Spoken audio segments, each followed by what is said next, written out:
all you'd have to do to vary the way that you create the vermicomposting, because naturally, like it is now, all the food would drop into on my right hand side. You would end up with a pile of right-handed sided food, which might be okay, I don't know, we'd have to see, but worst case scenario, if it didn't work that way, you could always just turn the lid around, and same thing, only now you're dropping food products in and it's falling on the other side of the composting unit. Surely we can educate people that live in apartment buildings to understand the concept of what we're talking about. 40% of people that are living in apartment buildings right now, and I've seen videos on YouTube about it, I've seen blogs written on the internet about it, and I've seen some people pretty upset, frankly, about it. And what they're upset about is the entire concept of what am I to do if I want to be a socially responsible person, but I live in an apartment building. Not everybody has the benefit, like some of us, where we own our own homes, and we take that for granted.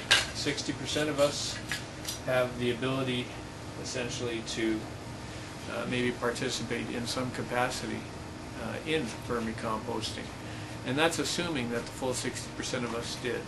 That's just, I think, dream thinking. People are just not going to do that en masse that way. But the to make up the difference, the introduction of the other 40%, well, it just stands to reason in my mind that if people can do it in their home, there's no odor, as I've well proven to myself without even having to talk to anybody else or get any verification or go visit anybody else's site. This works like clockwork, literally. It is not, like I often said, rocket science. It is simple science, natural science, and a necessary thing. If we're ever going to solve the problem of landfill material, of which the statistics range from, I've heard 45% as high as 86%, that can be composted without the audience that resides in apartment buildings, well, it simply can't be done. The math can't support it.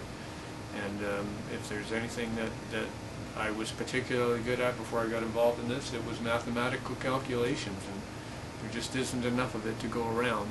And that's not a fable, that's not a fairy tale, that's not a hopeful, wishful type thinking scenario. That's just the hard, true fact of the matter. So anyways, what I just showed you there, as naive as it might appear, is perhaps something that some people who are watching videos can start to contemplate, that maybe there are other alternatives. I like chute-driven concepts.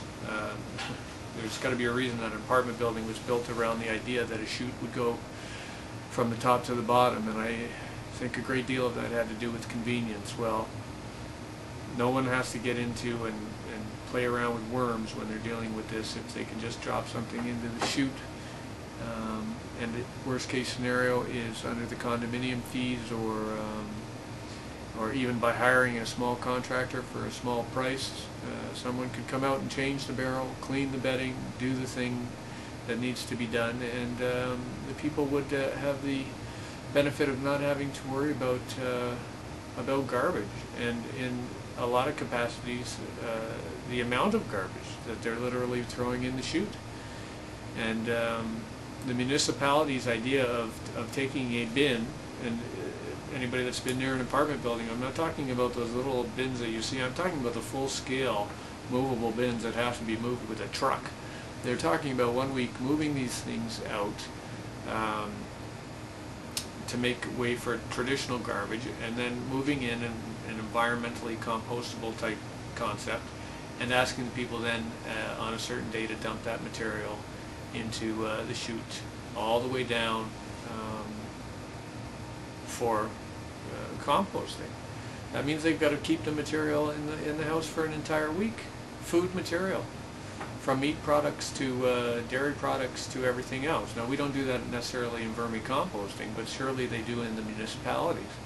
Imagine keeping a steak sitting around in a piece of garbage or in your garbage for an entire week, or poultry for that matter, something like that.